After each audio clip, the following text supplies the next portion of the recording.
Muy buenos días. Vamos a pasar al segundo gran tema de este congreso, que es el derecho concursal. Como primer tema, se expondrá acerca de los efectos patrimoniales de la quiebra respecto del socio. La doctora Gabriela Boquín, de Argentina, nos hablará sobre los efectos patrimoniales de la quiebra respecto del socio, la desestimación de personalidad jurídica por infracapitalización y efectos respecto de los pasivos falenciales. Tiene la palabra. Gracias. Bueno, voy a tratar de ser muy breve porque realmente hoy tenemos que apurar la exposición de las ponencias, ya que son muchas y si no, no vamos a llegar a cumplir con el programa. Así que disculpen si hablo con un poquito de velocidad. Lo primero que les quiero comentar que en la República Argentina el efecto patrimonial de la quiebra de una sociedad respecto del socio más que nada se reduce a la posibilidad de la extensión de quiebra en los casos en los que el tipo social de la fallida prevea la responsabilidad ilimitada de los socios que la integran. Después hay algún que otro artículo, como vimos el día de ayer, del tema del receso, el tema de la integración de los aportes, que es el artículo 50, pero en realidad pareciera ser que el socio no se vería afectado, más allá de alguna posibilidad de una acción de responsabilidad de terceros, respecto de los efectos patrimoniales de la quiebra. Pero puntualmente voy a traer el caso de un tema que ya hemos debatido hasta el cansancio en el día de ayer y de anteayer, que es qué ocurre cuando en el marco de un proceso de quiebra se declara la desestimación de la personalidad, es decir, la inoponibilidad de la persona jurídica y por ende la extensión de la responsabilidad por imputación de la conducta fallida a los socios o controlantes. El caso se da puntualmente en un fallo que comentó el doctor Nissen el otro día, en el cual se forma un incidente de desestimación de la personalidad jurídica con algunas características muy especiales. En la República Argentina, las acciones, todo tipo de acción de recomposición patrimonial, está en cabeza de la sindicatura. En este caso lo iniciaron unos acreedores y el síndico era simplemente un convidado. No se le exigió que se cumpla con determinados recaudos, como por ejemplo que previamente se intime al síndico y demás. Se declara efectivamente la inoponibilidad, la desestimación de la personalidad, y les quiero también, para aquellos que se asustan y dicen, uy, se desestima la personalidad de la persona jurídica en la República Argentina de todos los entes, no.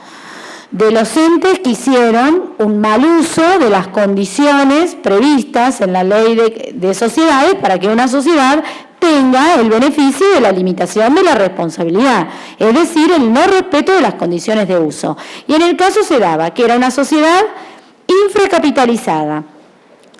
Les quiero decir claramente, no tenía ningún activo, para que no empecemos con la discusión capital, patrimonio, no tenía activos, tenía numerosos pasivos, no tenía contabilidad regular, no había ningún libro que pudiera determinar y ninguna documentación legal o contable que pudiera determinar cuál había sido el desarrollo de la vida empresarial de esta sociedad, que claramente había tenido una operatividad hasta el momento del decreto de quiebra porque tenía pasivos, ¿sí? O sea que no se podía reconstruir su estado de situación patrimonial porque no había ningún elemento. Los administradores se dieron a la fuga. El domicilio donde se había constituido la sede social, la sociedad no existía ni era conocida. O sea que se dieron una serie de características para que puntualmente se declarara la inoponibilidad de la persona jurídica. Pero se declaran no en el proceso propiamente de quiebra, sí ante el juez concursal, sino en un incidente, en un expediente por separado. En el caso, se declara la inoponibilidad, se desestima la personalidad por infracapitalización, ese fue el motivo, y se le imputa la actuación de la fallida, pero el fallo queda a mitad de camino diciendo que respecto de los acreedores que iniciaron ese incidente, cuando había otros pasivos. Y esto me parece inadecuado. Primero, porque creo que dictada una desestimación de la persona jurídica o la inoponibilidad de la persona jurídica de la fallida en el marco de una quiebra, tenemos que tener en claro que estamos primero ante un proceso universal, donde las decisiones afectan a todos los acreedores, donde hay un principio que nos rige, que es la par condicio creditorum. La resolución que dicta la inoponibilidad por infracapitalización, hago hincapié en este punto, porque no es por un fraude laboral, en donde, bueno, en ese caso le imputo la conducta y respondo por ese fraude, sino por infracapitalización, está afectando a toda la masa de los acreedores y nos está diciendo algo respecto de toda la masa activa de este sujeto. Con lo cual, claramente es una acción declarativa, una sentencia declarativa, perdónenme, que tiene que terminar afectando y beneficiando a todos los acreedores de la masa. Con lo cual, hay que hacer responsable a los socios por todo el pasivo social y sería un caso de extensión de quiebra. Ahora, puntualmente, ¿esto tiene alguna solución? ¿Por qué llegamos a esto? Bueno, a mí me da esperanzas la redacción de un artículo puntualmente del nuevo Código Civil Comercial unificado. Y perdonen que voy a venir en todas las ponencias, salvo en una con este temita, porque creo que es lo que en la República Argentina es el nuevo desafío, ¿no? Empezar a comprender este nuevo código. Tenemos una acción que es la acción preventiva, regulada en el artículo 1711 de este nuevo cuerpo legal. Y esta acción preventiva es muy interesante porque en realidad cuando se determinan cuáles son las funciones de la responsabilidad, se dice no solo reparar sino prevenir los daños.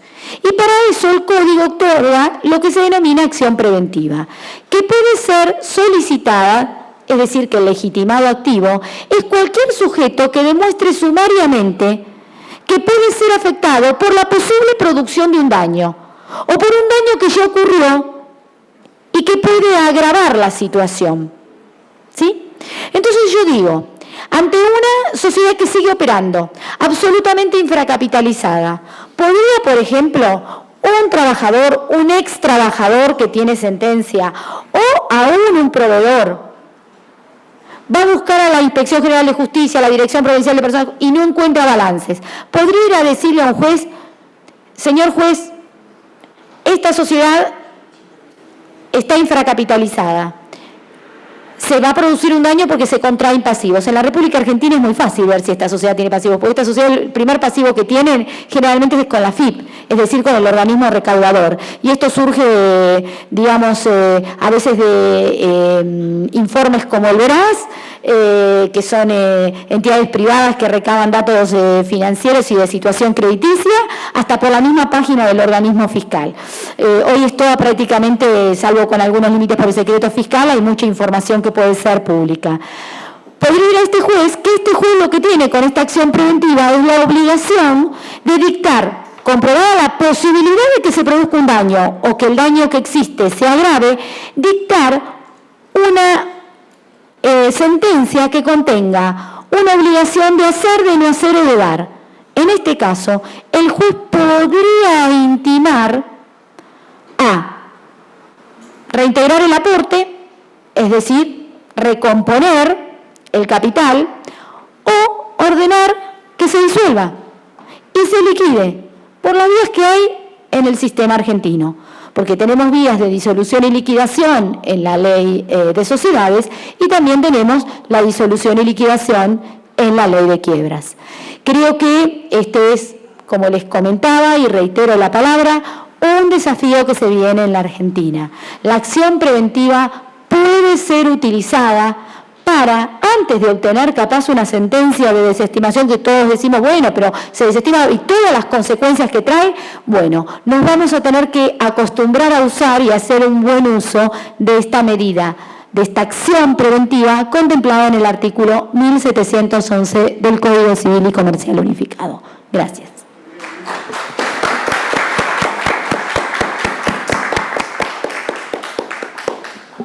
El siguiente tema a cargo del doctor Álvaro Hernández Aguilar, afectación del patrimonio familiar frente a la quiebra en el derecho concursal costarricense.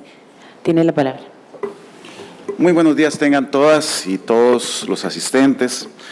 El tema abordado se refiere al patrimonio familiar y el derecho concursal. Es un tema bastante espinoso y confuso en cuanto a las interacciones del derecho de familia y el derecho concursal.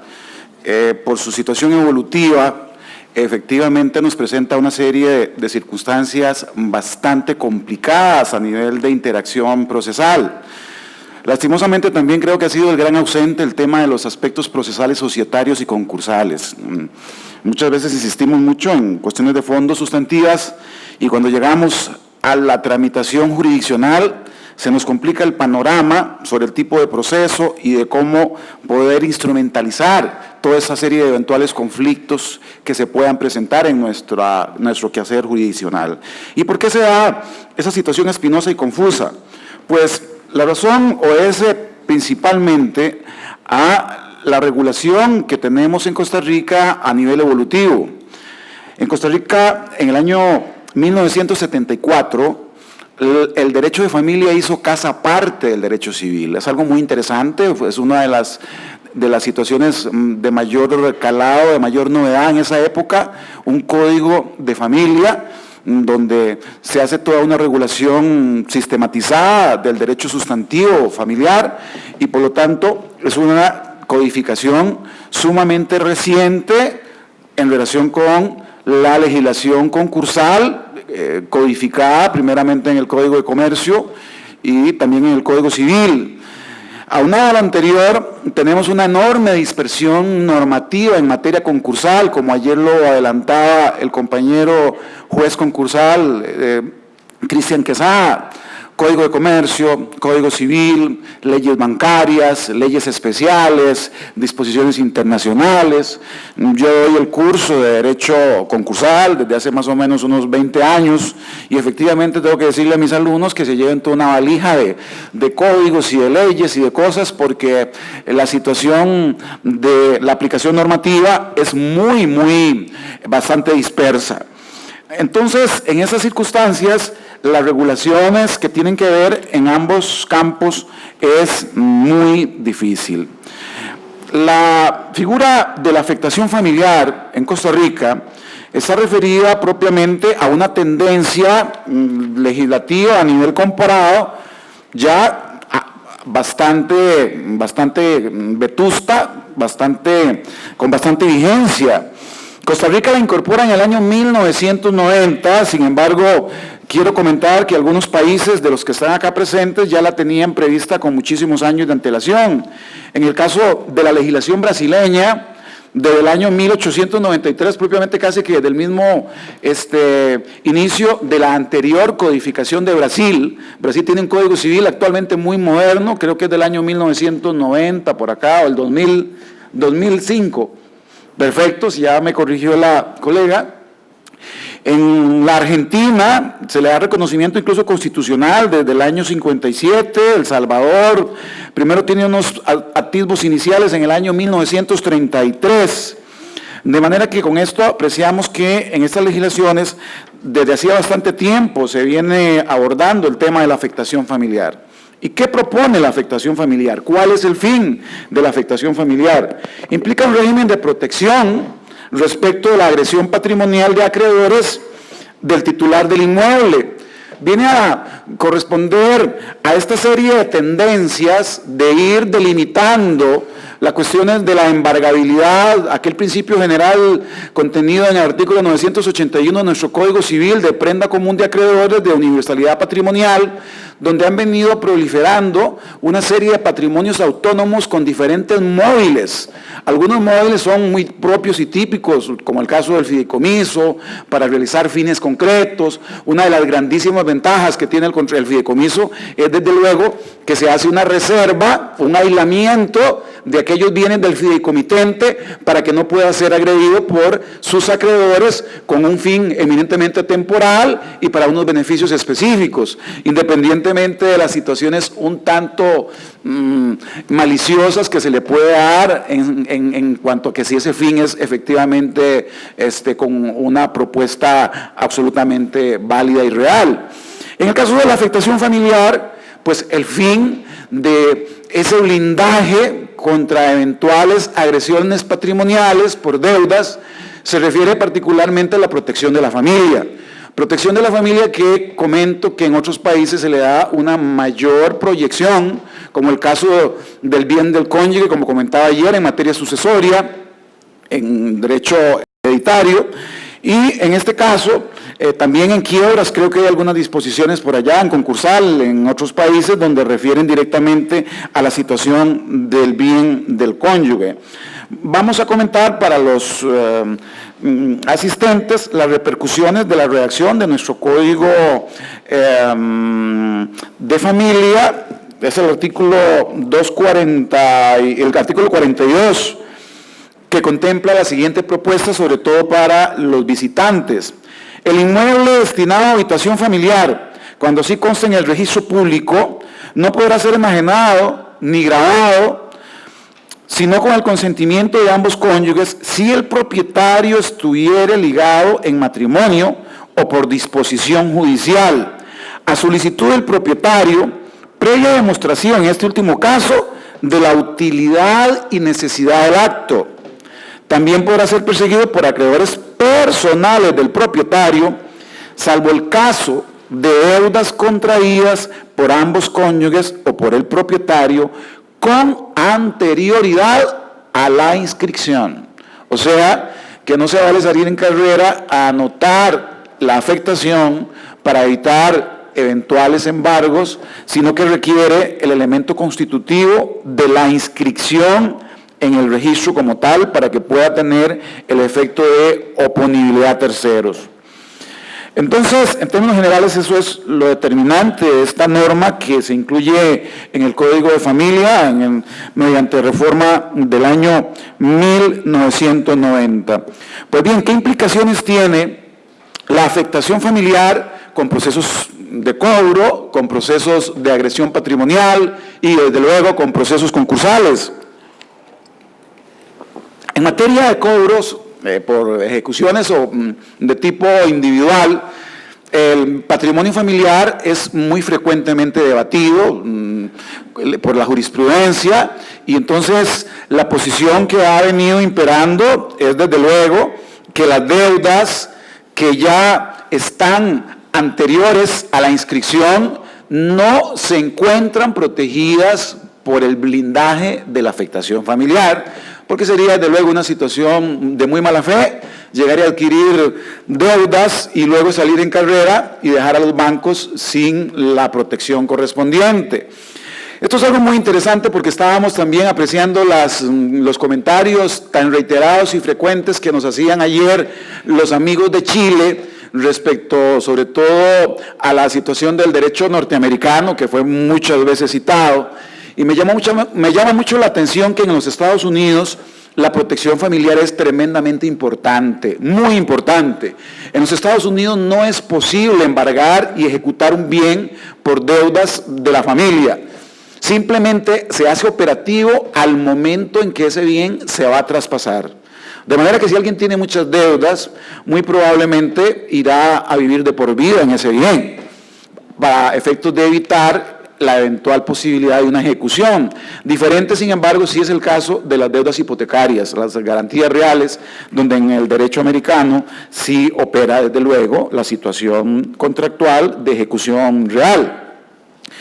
Pues bien, en estos casos hay que tomar también en cuenta un antecedente muy interesante, no es jurisprudencia de la Cámara, del Tribunal Primero Civil de San José, porque solamente hay un fallo, y acá una sentencia de la Sala Constitucional determinó que para poder ser jurisprudencia tienen que contarse con más de 3 resoluciones reiteradas sobre el mismo punto.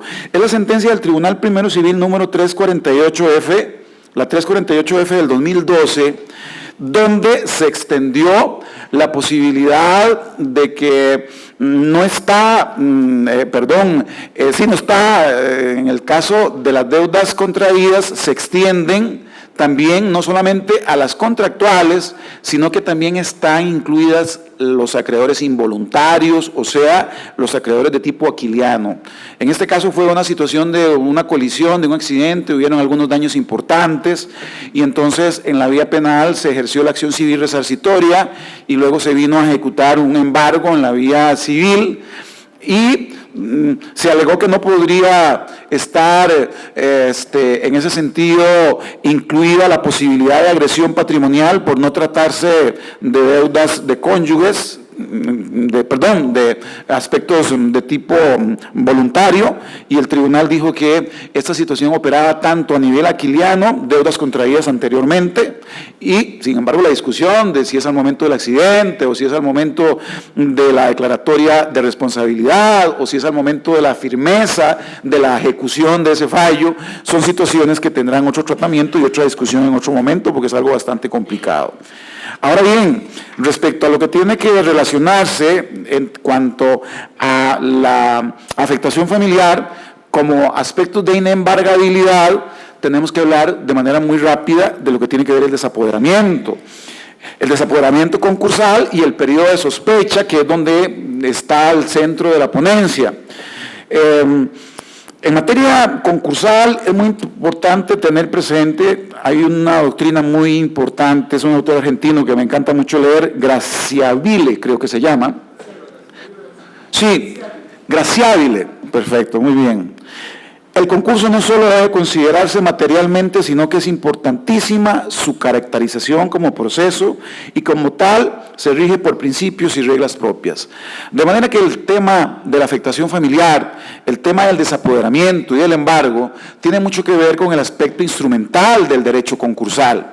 Bajo ese punto de vista, el desapoderamiento ha sido muchas veces abordado de diferentes teorías o doctrinas de muy diverso calado. Una de las más tradicionales es el de Maestro Sata, que se refleja en su libro de Instituciones de Derecho de Quiebras, donde dice que es un embargo general.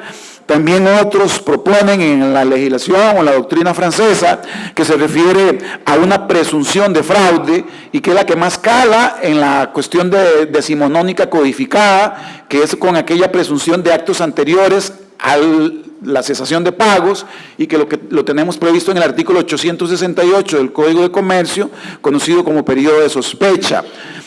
Eso coincide con el 899 del Código Civil, donde se regula el desapoderamiento. Y el desapoderamiento precisamente determina que excluye a los actos legalmente embargables.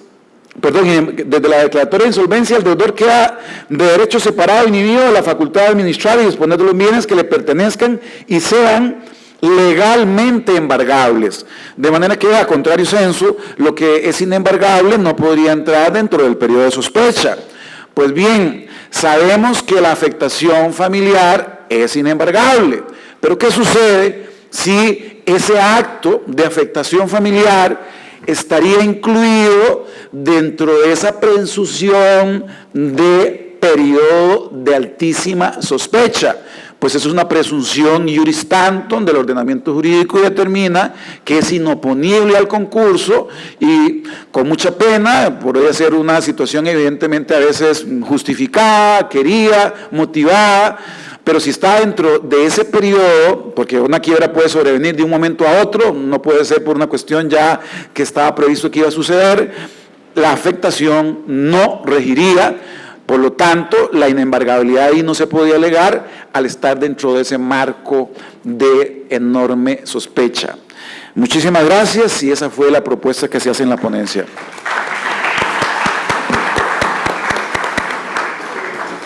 Pasamos al tema de fideicomiso y concurso. El licenciado Cristian Quesada Vargas nos hablará sobre los fideicomisos de garantía en relación con los procesos concursales preventivos en Costa Rica. Tiene la palabra.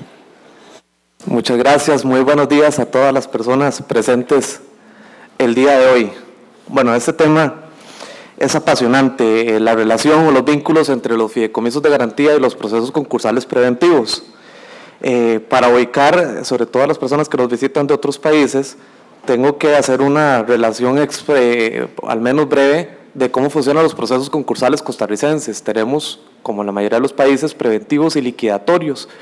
En el caso de los preventivos, tenemos una figura de reorganización y reestructuración empresarial que se llama administración y reorganización con intervención judicial, y al mismo tiempo, esa primera figura lo que trata es de implementar un plan de salvamento por un plazo determinado con la intervención y fiscalización judicial y de otros intervinientes del proceso, y el convenio preventivo, en otros países conocido como concurso preventivo, que más bien trata de hacer que el deudor le haga propuestas a los acreedores que puedan ser votadas por mayorías para evitar el concurso liquidatorio.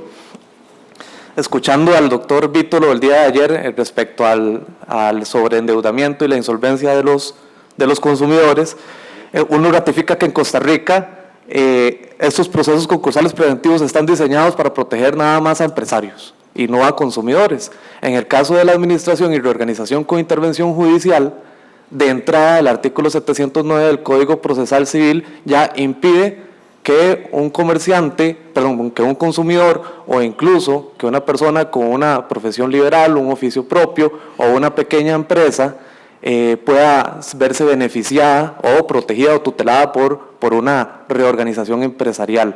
Ya es una cuestión de política legislativa que en su momento también tendría que valorarse. En el caso de los convenios preventivos, un consumidor o una persona con limitaciones claras, ¿verdad?, de poder cambiar la actividad a la cual se ejerce, pues ¿qué tanto podría proponerle a los acreedores, ¿verdad?, más que un perdón parcial o una dilatoria en el pago de las deudas. Pero la capacidad que tiene, como lo habíamos visto el día de ayer, de repago o de cambiar la actividad a la que se ejerce, o decir, tomen todos los bienes que tengo en mi casa, ¿verdad?, y me quedo con la casa vacía y voy a ver cómo empiezo de nuevo, pues es una situación que frustra a la mayoría de los casos el acceso a ese procedimiento. En los procesos liquidatorios, para hacer una breve reseña, es curioso que en cierta forma sí funciona para los consumidores, porque por lo que estaba explicando don Álvaro hace un momento, cuando hablamos de personas asalariadas, cuando son consumidores asalariados, la parte legalmente inembargable de su salario sí se libera, de tal forma que el deudor no tiene que seguir pagando todas las deudas, desprendiéndose de todo su salario, ahora para no entrar más en mora o para que no le corran malas consecuencias, sino que tiene la protección de que es la parte legalmente embargable de su salario la que responde frente a los acreedores en un concurso liquidatorio. Claro, con el problema de que la parte legalmente embargable del salario, más bien aquí es la que perjudica a los acreedores, porque es tan mínima o tan poca, no estoy diciendo que esté mal, nada más estoy describiendo el fenómeno, que nunca va a alcanzar para pagar las deudas. Entonces es un proceso concursal eterno. El deudor va a estar quebrado siempre porque no tenemos perdón, ¿verdad?, ni plazo para que vuelva a rehabilitarse en la sociedad de manera normal, y yo creo que tampoco se trata, ¿verdad?, de tener a una persona que esté esclavizada a un proceso concursal de por vida. Si no son personas asalariadas, si son profesionales liberales o tienen su propio oficio o son empresarios pequeños, más bien el sistema, de una manera no al propio, pero así ocurre en la realidad, lo que tiende más bien es a desinformalizar las actividades comerciales o personales que se realicen. ¿Por qué? Porque entonces los ingresos que tienen las personas y que necesitan para seguir viviendo no van a pasar nunca por un banco donde las cuentas están congeladas, ¿verdad? La emisión de facturas para que queden registros comerciales y declaraciones tributarias de qué es lo que le ingresa a una persona que está declarada en quiebra o concurso, tampoco el sistema lo que hace es desincentivar, ¿verdad?, que se emitan facturas para que quede respaldo de los ingresos de una persona. Y como decimos, al margen de la ley, y yo no estoy justificando que esto suceda, pero es una realidad porque las personas tienen que seguir viviendo y las personas tienen que seguir consumiendo y las personas tienen que seguir propiciando sus métodos, sus ingresos de alguna manera para poder seguir viviendo al menos de una manera digna. Bueno, habiendo dicho esto, en cuanto a los fideicomisos de garantía, no para nadie es un secreto, en la mayoría de los países supongo y asumo que sucede de manera parecida. Los créditos y los financiamientos y muchos proyectos urbanísticos, industriales, inmobiliarios, turísticos y de la más diversa índole son garantizados a través de fideicomisos.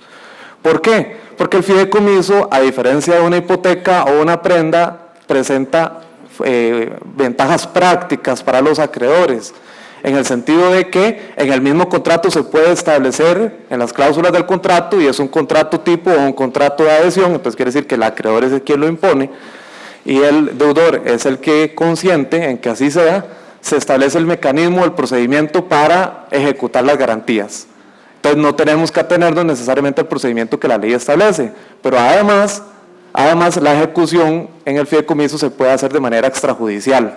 Es decir, no tenemos que ir a un martirio de la tardanza o la mora judicial que perjudica las ejecuciones judiciales de cobro en el caso de las hipotecas y las prendas. Eso está bien. Pero eso está bien desde mi punto de vista, y esto no lo digo yo, se ha hablado mucho sobre esto, pero tengo que retomarlo aquí porque es un problema que en Costa Rica seguimos teniendo.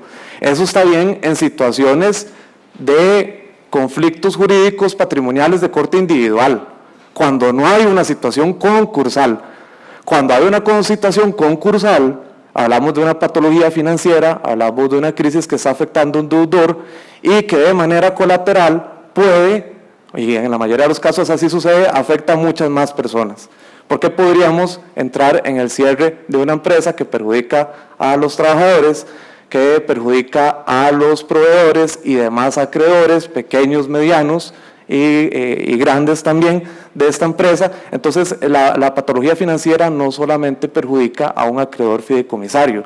Si estamos en una situación no concursal, que el acreedor fideicomisario ejecute las garantías, ya veremos si hay cláusulas abusivas, si esa ejecución se realiza con apego a la ley, eso es otro tema, pero no hay quiebra, ¿verdad? No hay insolvencia, ni ese riesgo está latente para que perjudique de una manera como acto reflejo, como bola de nieve a terceras personas. Entonces, hablamos de que el fideicomiso de garantía es una supergarantía. Esto en Costa Rica está de moda hablar de esto porque la ley de garantías mobiliarias incluso promueve que haya supergarantías, donde, y no estoy criticando, estoy diciendo que el fenómeno así es, se pretende generar nuevas opciones para acceder al crédito o para conceder crédito, de tal forma que los deudores, apartándonos un poquito de la tesis tradicional de establecer garantías sobre bienes determinados de antemano, los deudores más bien pueden gravar de antemano y vía contractual todo lo que se relacione con la actividad empresarial que están emprendiendo o que van a emprender, incluso los productos o artículos derivados de la actividad empresarial que realizan. Eso es así con la ley de garantías mobiliarias. Y repito, no estaría mal si estamos hablando de situaciones de conflictos individuales donde el deudor se atrasó, donde el deudor no pagó, donde el deudor incumplió, no quiere pagar y el acreedor ejecuta. El problema es en el tema concursal, y vean qué curioso, en materia de ley de garantías mobiliarias, el artículo 50, que va a entrar a regir el año que viene, establece que cuando hay una patología financiera del deudor, se aplicarán las normas concursales, es decir, la misma ideología pro supergarantía, ejecución individual a favor de un solo acreedor, la misma ley de garantía mobiliaria cede y nos dice que si estamos en una situación patológica financiera del deudor, tenemos que acudir a las normas concursales.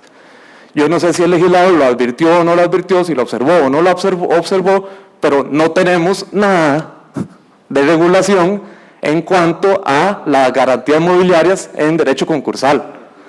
Y como mi estimado profesor y amigo, don José Rodolfo León, exponía en una actividad hace poco tiempo aquí en el Colegio de Abogados, tendríamos que buscar la figura análoga en el sistema jurídico vigente para aplicarle a las garantías mobiliarias en derecho concursal.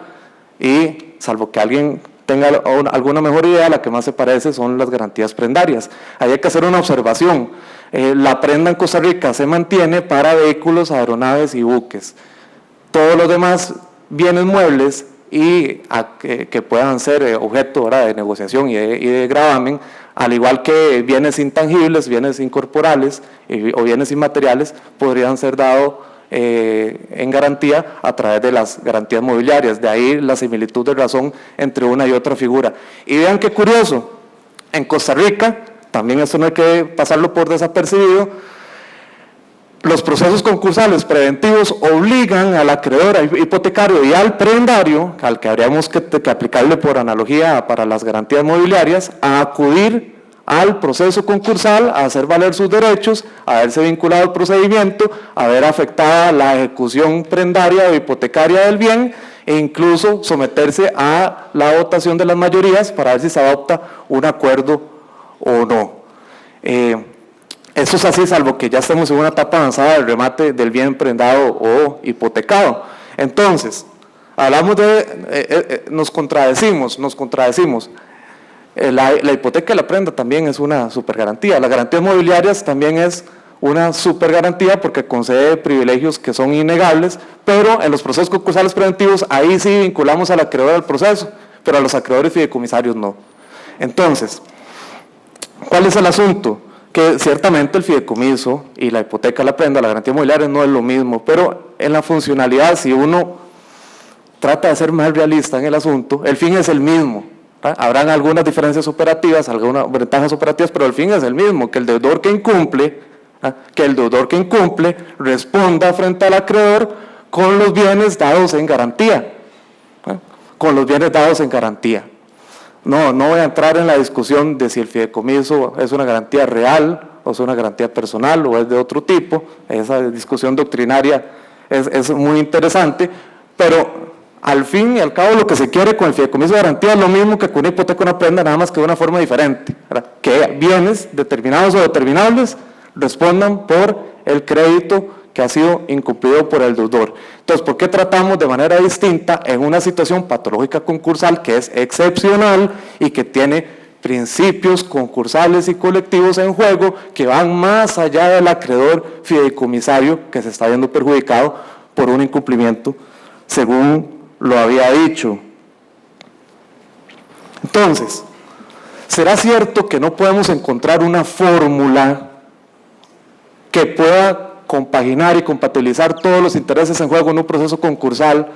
¿Será cierto que no podamos discutir o reflexionar acerca de que los acreedores fideicomisarios, que normalmente son el sector más fuerte, y cuando hablamos económicamente hablando, y cuando hablamos de crisis económicas, en realidad crisis económicas, ¿quiénes las viven en Costa Rica de manera cotidiana y normal? ¿Son las entidades financieras, las entidades bancarias? ¿Son las entidades transnacionales? ¿O es el pequeño, el mediano empresario, o el consumidor, o la persona que no le alcanza sus ingresos, no le alcanza su salario para vivir dignamente con el costo de la vida? Es simplemente algo en lo que yo creo que hay que reflexionar. Yo creo que en materia concursal se trata de que todos seamos un poco, porque hay un interés colectivo más allá del individual, de un acreedor, de una supergarantía que tiene apego, que tiene amparo legal, pero que en situaciones concursales debería, o por lo menos deberíamos reflexionar si tiene que haber una concesión en ese aspecto. Prometo que ya estoy terminando. Y si no, bueno, entonces, de acuerdo, el acreedor fideicomisario va a ser el único favorecido. De entrada, el proceso concursal preventivo tampoco funciona para empresas que tienen bienes fideicometidos, y aquí tengo que hacer la aclaración, cuando los bienes fideicometidos son necesarios e indispensables para la continuidad empresarial, ¿verdad? Que incluso el artículo 50 de la Constitución Política de Costa Rica le obliga al Estado a promover, ¿verdad?, y a tutelar la continuidad de actividades productivas y empresariales, porque si los bienes fideicometidos no van a afectar el giro normal de la empresa, pues que se ejecuten individualmente, ahí no tenemos mayor problema. Pues si queremos propiciar el salvataje y el salvamento de empresas, ¿cómo hacemos con un deudor que lo vamos a aniquilar económicamente de entrada, diciéndole que no se puede tomar ninguna medida sobre la ejecución extrajudicial de un fideicomiso de garantía? Entonces el concurso preventivo se torna de entrada inservible. Yo lo que digo es que, vamos a ver, en el artículo 723 del Código Procesal Civil se dice de manera expresa que en los convenios preventivos y en las administraciones y reorganizaciones con intervención judicial, 723, inciso 2 del Código Procesal Civil, no se ven afectadas aquellas ejecuciones de pretensiones individuales que persigan bienes que no pertenezcan a la concursada y la intervenida.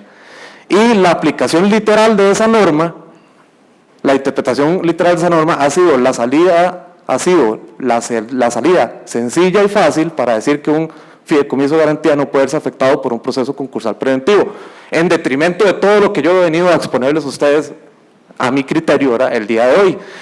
A mí me parece que esa salida es meramente dogmática.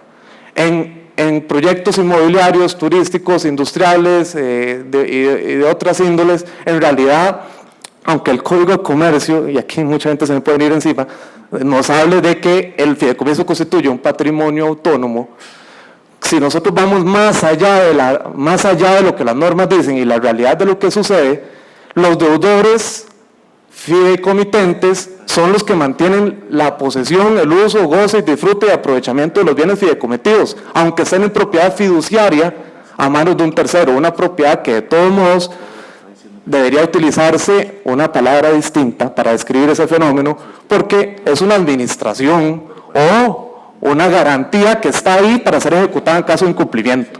Pero el fiduciario no es un verdadero propietario, ni siquiera tiene atribuciones limitadas de un propietario, porque el fin, la dinámica del fideicomiso es distinto que el ejercicio de un derecho de propiedad. Entonces nos enredamos muchas veces en la dogmática, repetimos muchas veces cosas que leemos o que se han dicho sin profundizar más allá en cuál es la realidad del fenómeno en el que estamos presentes. Hay problemas colaterales si no hacemos nada al respecto.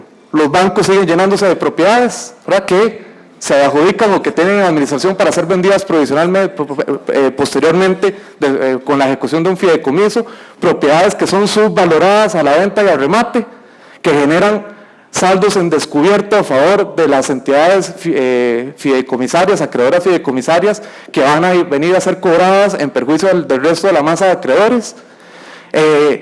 La ejecución del fideicomiso genera gastos legales y de administración que también incrementa la deuda en perjuicio de acreedores concursales. Los acreedores fideicomisarios, creo que su función pragmática no debería ser tener propiedades para luego ver cómo las venden y para que estén erogando gastos de administración. Esas son mis humildes reflexiones. Yo espero que cuando Costa Rica realice una ley concursal o valore este tema de nuevo, algunas de estas ideas por lo menos puedan ser discutidas y no nos salgamos nada más con la repetición de una frase dogmática de un patrimonio autónomo del fideicomiso. Muchas gracias por su atención.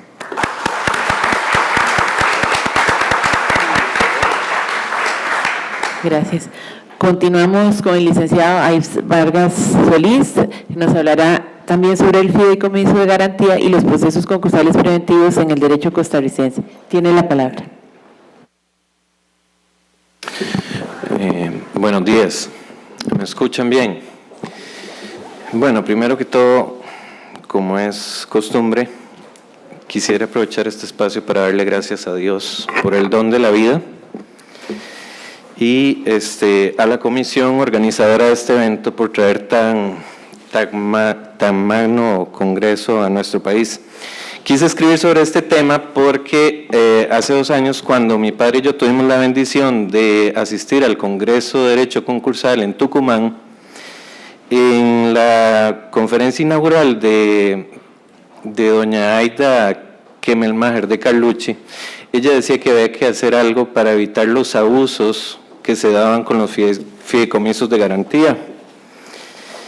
Y posteriormente encontré un artículo que escribió ella hace 35 años, cuando tenía yo 3 años, donde exponía este tema, así que no vengo, utilizando las palabras del doctor Vítulo. Si él trajo una miniatura, yo lo que traigo es un microbio, porque es un tema ya bastante viejo.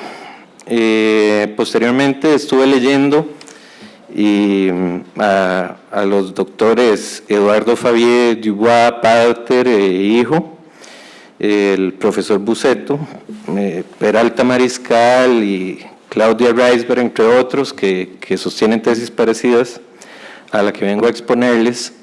Y por supuesto también leí a otros que sostienen las tesis contrarias, como Carregal y Heredia y otros que ahorita me escapan. Leyendo sus artículos experimenté una emoción que casi me llevó al éxtasis, Y también les traigo este tema porque en nuestra práctica profesional Dios ha querido que mi padre, mi hermano y yo seamos instrumentos para salvar a muchas empresas que tenían como garantía un fideicomiso y que si no hubiera sido porque logramos convencer a los jueces de nuestra tesis, esas empresas ya no existirían, con todo lo que ello conlleva. Se ha dicho que el fideicomiso es una super garantía o un super privilegio, pero para mí el único superhéroe que hay aquí es el derecho concursal, el que puede retrotraer los efectos y el que puede suspender las ejecuciones y el que puede hacer cosas que podrían catalogarse como de superhéroe, ¿verdad? Entonces, para mí el proceso concursal es la kriptonita del fideicomiso de garantía. En Costa Rica, como ya lo dijo mi estimado amigo, el juez concursal, don Cristian, se traspasan los bienes en garantía y viene la discusión del 723 porque habla de que las suspensiones, que no se paralizan las suspensiones de aquellos bienes que se pretenden rematar o vender que no le pertenezcan a la intervenida, y como ya lo dijo también don Cristian, hay otro inciso de esa disposición que establece que se pueden rematar aquellos bienes que no sean indispensables para el funcionamiento de la empresa. Y aquí estamos hablando precisamente del principal bien de la empresa, llámese hotel, industria, bodega, donde opera la empresa, o sea, sin el cual no puede existir la empresa. Entonces, a contrario sensu, debería paralizarse la ejecución. Bueno, por cuestiones de tiempo hay muchos puntos que no podré tocar, así que si les interesa, ahí está en el librito. Aprovecho también la ponencia ahí para criticar abiertamente a la Corte, que habiendo a la Corte Suprema de Justicia, porque existiendo una norma que autoriza la creación de juzgados especializados desde hace 18 años, el único que se ha creado es aquí en San José, y en el resto del país tienen que seguir resolviendo esta materia jueces civiles y mixtos, peor, ¿verdad?, que tienen que resolver familia, etcétera. Empiezo hablando del patrimonio como prenda común de acreedores y del par condicio y crédito, aunque extrañamente están regulados en el Código Civil, ¿verdad?, y no en el comercial. Y hablo también de la jurisprudencia que reafirma que todos los acreedores tienen que legalizar. Entonces, ergo, el acreedor, independientemente de que tenga una garantía, llámese como se llame, tiene que legalizar su crédito. Entonces, también ese artículo, el 723, dice que se paralizan las ejecuciones prendarias, hipotecarias, y termina con una frase de cualquier otro tipo, porque como actualmente sucede, se crean nuevas leyes como las garantías mobiliarias, y entonces precisamente el legislador quiso dejar ese portillo ahí para eventuales casos que no estuvieran previstos en la ley. Es recalcar que el traspaso se hace única y exclusivamente a los fines del fideicomiso, y precisamente eso es otra de mis argumentaciones. Los fines de ese fideicomiso van en contra de muchas normas de nuestro ordenamiento, porque es única y exclusivamente con el fin de servir de garantía. Y si abierto el concurso preventivo la empresa está obligada a no hacer pagos, entonces ¿cómo es que que el crédito es el negocio jurídico principal y tengo el derecho, la obligación de no pagar para no perjudicar a otros acreedores, entonces ¿cómo es que lo accesorio, que es la garantía, sí se puede ejecutar? No tendría ninguna lógica. Y mi papá, mi hermano y yo probablemente estaríamos vendiendo pollos porque no tendríamos nada que hacer en caso que existiera un fideicomiso de garantía. Entonces, concateno con una norma del Código de Comercio que establece que el fideicomiso constituido en fraude de acreedores podrá ser impugnado en los términos que lo autoriza la legislación común, y establece unos casos en que se presume que es en fraude de acreedores cuando no haya bienes suficientes para satisfacer la obligación del acreedor que lo impugne. Y esto, como lo dijo don Cristian, nunca va a poder ser demostrado en nuestro país porque los bienes se les fija un monto, un avalúo irrisorio para rematarlos, y siempre hay más bien un saldo en descubierto. Y entonces los bancos del Estado, sobre todo, se han convertido en corredores de bienes raíces, porque ya los bienes que han rematado, que se han adjudicado y que se están ahí pudriendo, no les sirven de nada, ¿verdad? Entonces, como se puede ser impugnado por los términos en que lo autoriza la legislación común, necesariamente tendrá que ser por la del 848 del Código Civil, la acción revocatoria.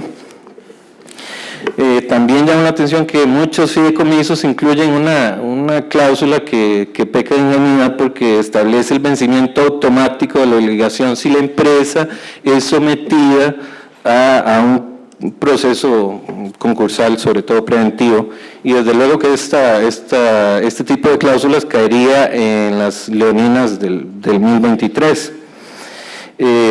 Aquí quiero citar el artículo 20 del Código Civil, el cual establece que los actos realizados al amparo de un texto de una norma que persiguen un resultado prohibido por el ordenamiento jurídico contrario a él se considerarán ejecutados en fraude de la ley y no impedirán la aplicación de la norma que se hubiera tratado de eludir. Cito al doctor Torrealba, quien afirma que el fraude de ley o a la ley constituye una vulneración, si se quiere refinar el ordenamiento jurídico, porque al amparo formal de alguna norma se busca legitimar un conjunto de actos que en sus efectos prácticos resulta antijurídico o prohibido, y aquí el interés del acreedor debe necesariamente estar supeditado al interés público de la preservación de las empresas a través de los procesos concursales preventivos. Interés público que en nuestro país ha sido reconocido por la Sala Constitucional. También cito el artículo 21 del Código Civil, según el cual los derechos deben ejercitarse conforme a las exigencias de la buena fe, y el artículo 22 del Código Civil, que establece que la ley no ampara el abuso del derecho o el ejercicio antisocial de este.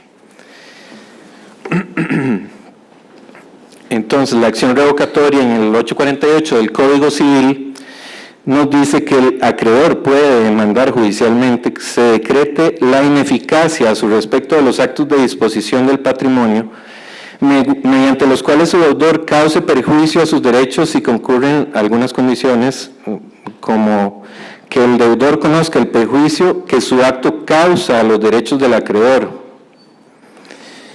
Y si es un acto o a título, tratándose de un acto a título oneroso, que el tercero conozca el perjuicio.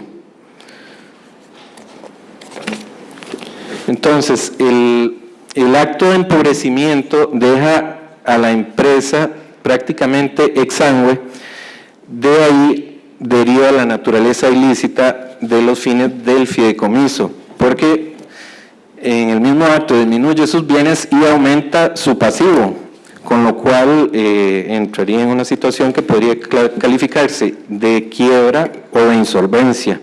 Ahí cito varias normas de otros países como de Argentina, de Alemania y de Francia, que obviamente por cuestiones de tiempo ya me sacaron la tarjeta amarilla, no voy a poder entrar a detallar.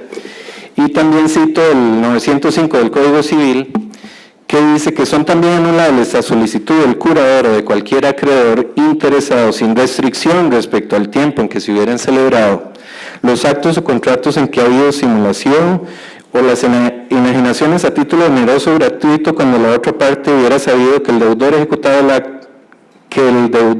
el acto o hacía el contrato con el fin de sustraer la cosa o su valor total o parcial de la persecución de los acreedores. Cito ahí varios autores como Mario Sein, Ulises Odio y mi padre, en donde habla del fraude que se requiere para la acción, para esta acción, ¿verdad? Que dice que simplemente basta con indicios del conocimiento que tiene el deudor que el acto o contrato que realiza lo empobrece. Y concluyo básicamente en que no es dable inventar privilegios que la ley no contempla, y en nuestro ordenamiento jurídico positivo no existe norma alguna que otorgue privilegio a los fideicomisos de garantía, y por lo tanto estos deben encajonarse en las preferencias convencionales, porque los privilegios legales en nuestro país son pues los de la Caja, Hacienda, el IMAS, FODESAF, los trabajadores, y los convencionales son la hipoteca y la prenda. Y vemos que en la suspensión del 723 por ningún lado se cita el fideicomiso de garantía expresamente. Entonces, yo lo que propongo es que, abierto el proceso concursal preventivo, el acreedor que tiene un fideicomiso de garantía se ve afectado por la suspensión de pagos, que tenga que personarse a legalizar su crédito, que en caso que no lo haga, como hemos hecho nosotros, no tenemos que llegar al extremo de una acción pauliana, sino que simplemente solicitamos medidas cautelares, las cuales efectivamente han sido otorgadas en muchos tribunales de nuestro país, y que en caso que no se llegue a un acuerdo, pues se proceda de conformidad con el 890 del Código de Comercio, es decir, que el remate se lleve a cabo por medio del juez con base en un justiprecio. Y nada más.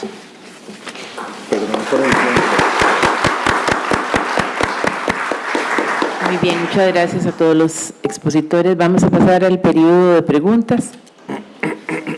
¿Quién más?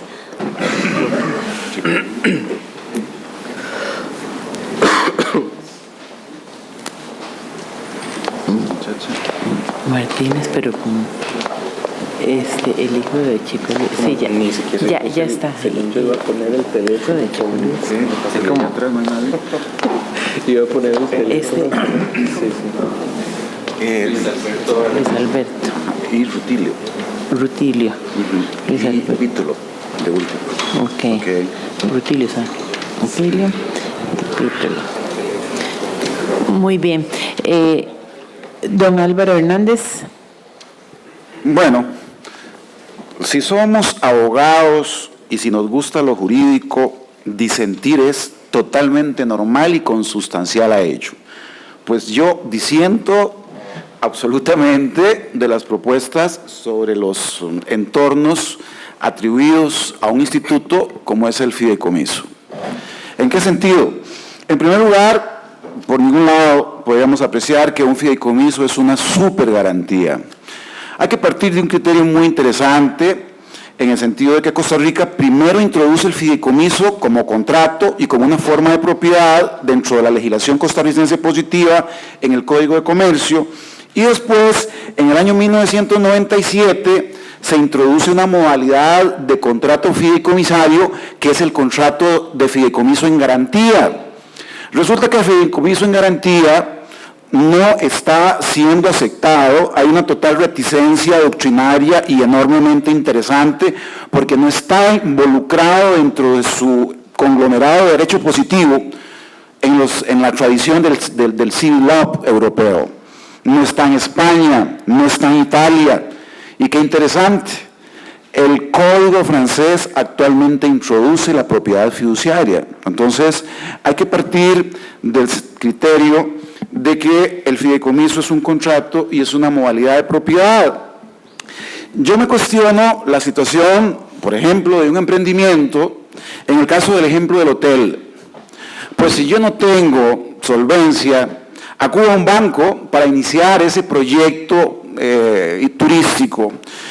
Si el banco se quiere proteger del riesgo de solvencia, desde luego que entonces, bueno, dame en propiedad fideicomisaria de garantía del proyecto y yo lo financio.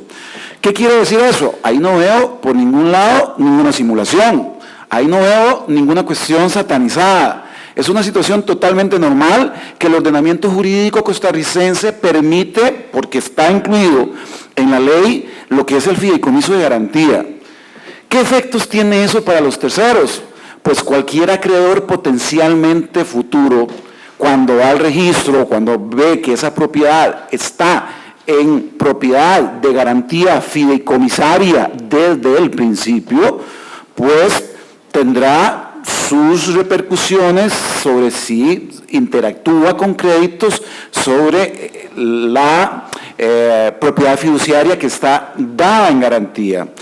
En esta situación es muy interesante apreciar y prever que el derecho de garantías es un derecho sumamente interesante porque está relacionado con aspectos específicamente del derecho de los contratos, del derecho de las obligaciones y del derecho de las cosas. Y desde ese punto de vista, muy desarrollado por el derecho civil común y que en materia mercantil, desde luego, tiene una implicación tremendamente impactante en los últimos años. Costa Rica está asumiendo un derecho de garantía mobiliaria y precisamente ese derecho de garantía mobiliaria es muy diferente al derecho de fideicomiso en garantía, porque le da una serie de prerrogativas de muchísimo mayor significación al acreedor garante, como lo dice esa nueva ley de garantías mobiliarias. Algo interesante que yo aprecio acá es que no podemos presumir de entrada que un negocio o contrato es fraudulento. No podemos darle esa atmósfera de malicia, de negativismo, porque entonces en ese sentido estaríamos invirtiendo el principio de la buena fe. Yo quiero aclarar, por ejemplo, que el artículo 658 del Código de Comercio de Costa Rica efectivamente hace una presunción de fraude, pero tiene una particularidad interesantísima. La presunción de fraude del 658 es cuando estamos hablando de un fideicomiso que tiene cierto margen de atipicidad. Y hablo de cierto margen de mal olor o atipicidad cuando coincide la figura del fideicomitente y el fideicomisario. Cuando esa situación que no es la normal, porque el eje triangular del fideicomiso son 3, fideicomitente que traspasa en propiedad fiduciaria a un fiduciario, en relación a los beneficios a un fideicomisario, ahí no estamos hablando del 658. El 658 es cuando, qué extraño, que una persona da un fideicomiso a él mismo sus beneficios. Y en ese sentido, cuando hay el desbalance patrimonial, se presume fraudulento, no cuando son 2.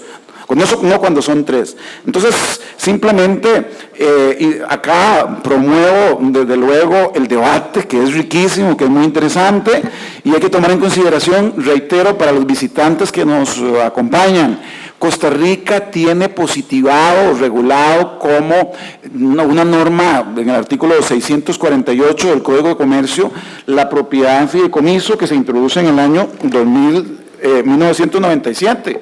Puede constituirse un fideicomiso sobre bienes o derechos en garantía de una obligación del fideicomitente con el fideicomisario. En tal caso, el fiduciario puede proceder a la venta o remate de los bienes en caso de incumplimiento. O sea, se trata de una propiedad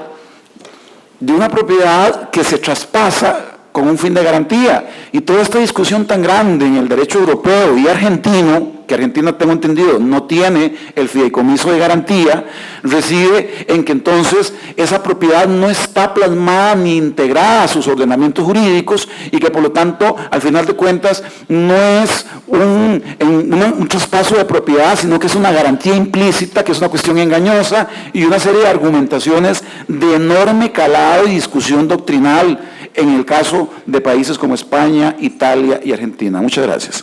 El cuestionamiento, desde luego, para los dos colegas. Muy bien.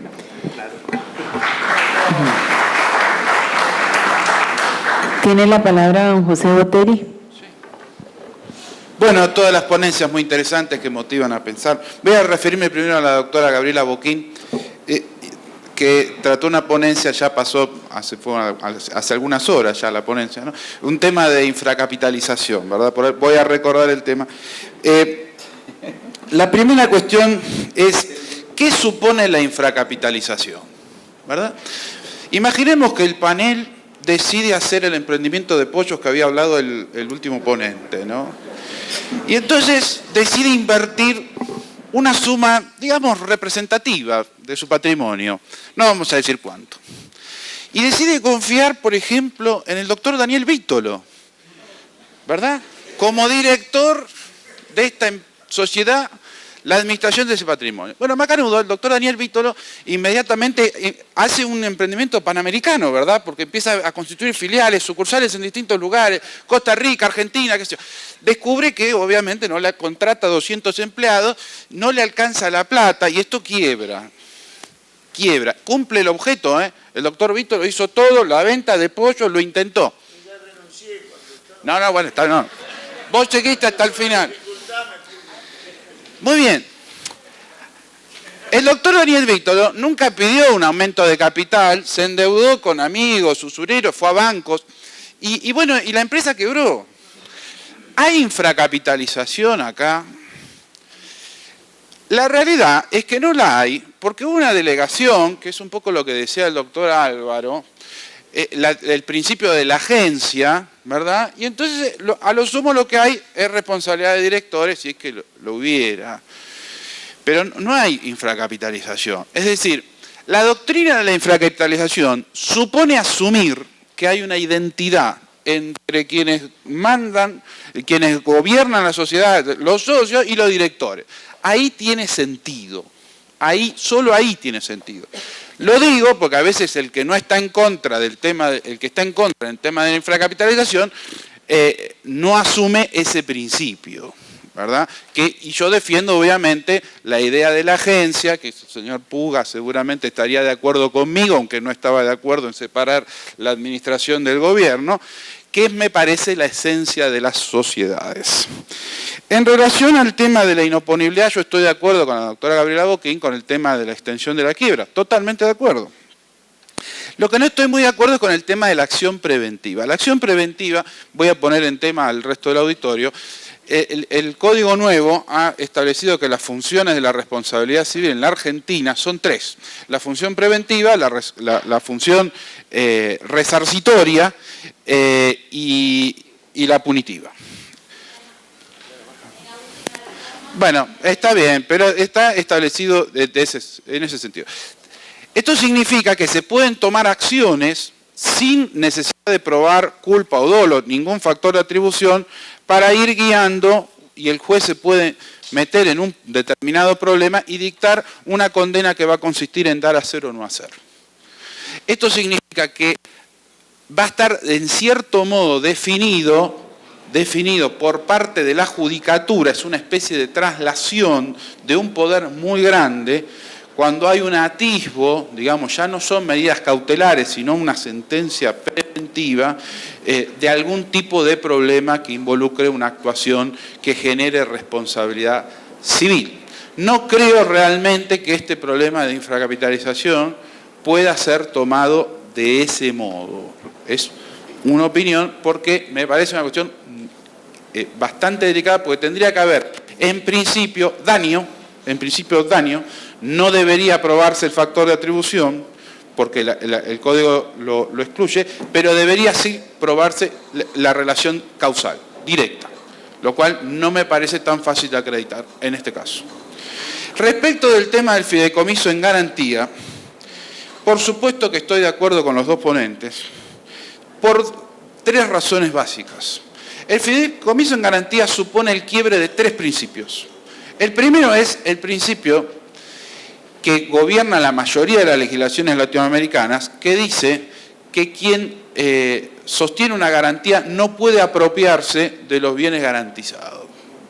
Esto pasa con la hipoteca, esto pasa con la prenda. El fideicomiso en garantía quiebra ese principio, que era un principio troncal de nuestra legislación. En la Argentina y en el resto de los países, la hipoteca no supone que el hipotecante se va a hacer del bien, como en Estados Unidos, y va a salir a vender cosas. De ninguna manera tiene que haber una subasta, lo mismo pasa en las prendas. El segundo principio que quiebra es el principio del par condicio creditorum. En efecto, resulta que habría un acreedor que tendría una garantía que se cobraría y el resto de los acreedores estarían esperando. El tercer principio que me parece nodal es que ¿para qué está el concurso preventivo? ¿Para qué sirven los procedimientos preventivos concursales? Sirven, señores, en mi opinión, para que los acreedores financien al deudor, que está en estado de cesión de pagos. Porque cuando el deudor hace una propuesta, quita, espera, lo que está haciendo es haciendo que sus acreedores lo financien. Ahora, el resto de los acreedores lo financian al deudor y a este acreedor también. Es decir, este acreedor va a terminar siendo financiado por el resto de los acreedores que van a dar quita y espera para que este señor cobre antes. Es una vergüenza y me parece que va en contra de ese principio, ¿verdad? En la ciudad de Mar del Plata, de donde yo provengo, este tema se trató con el concurso preventivo de un gran supermercado que había dado en fideicomiso en garantía a un banco toda la recaudación de tarjetas de crédito, ¿verdad? Y cuando se presentó el concurso preventivo, el juez lo primero que hizo fue hacer caer el fideicomiso en garantía. ¿Por qué? Porque si no, no podía haber viabilidad de esa empresa, que es un poco lo que decía el último ponente. Por último, aporto lo siguiente. Yo creo que en el fideicomiso en garantía y en todo fideicomiso, la propiedad no se transmite, la propiedad fiduciaria, no se transmite a título oneroso. Tampoco se transmite a título gratuito, se transmite a título de confianza, lo dice Carregal. Pero en última instancia, si uno analiza este contrato de fideicomiso, se da cuenta que la transmisión fiduciaria en garantía está establecida a título gratuito. Esto es así porque como el propio acreedor percibe el bien, de esa manera sale del problema, pero la garantía no es onerosa, no es una garantía paga. Como consecuencia de eso, y sin perjuicio de la discrepancia que puede haber respecto de si esto es un derecho real o un derecho personal, me parece que estoy totalmente de acuerdo con los ponentes, me parece que esto, si no va en contra de la finalidad de los procedimientos concursales, me parece que el fideicomiso en garantía es una excepción a esas tres reglas, y como medida excepcional frente al estado de excepción de pagos debe ceder en beneficio de la viabilidad de la empresa y en beneficio del resto de los acreedores. Nada más. Muy bien. Don Francisco Luis Vargas.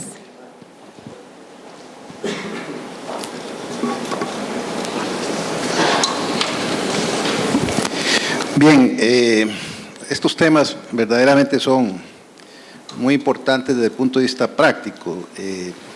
Lo primero que quiero, tal vez me ausenté un poquito, pero creo haberlo oído bien, a don Álvaro decir que el fideicomiso de garantía nace a partir de la reforma del Código de Comercio en el año 97. Y es cierto que hay una reforma del Código de Comercio del año 97 que establece un segundo párrafo en el artículo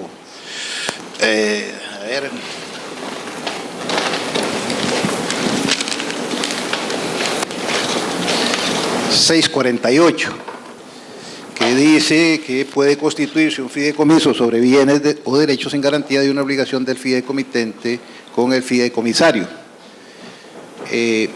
Esa reforma en realidad no es que viene a crear el fideicomiso de garantía, lo que viene a hacer es agregarle algo que no decía la ley. Lo que agrega es que en tal caso el fiduciario puede proceder a la venta o remate de los bienes.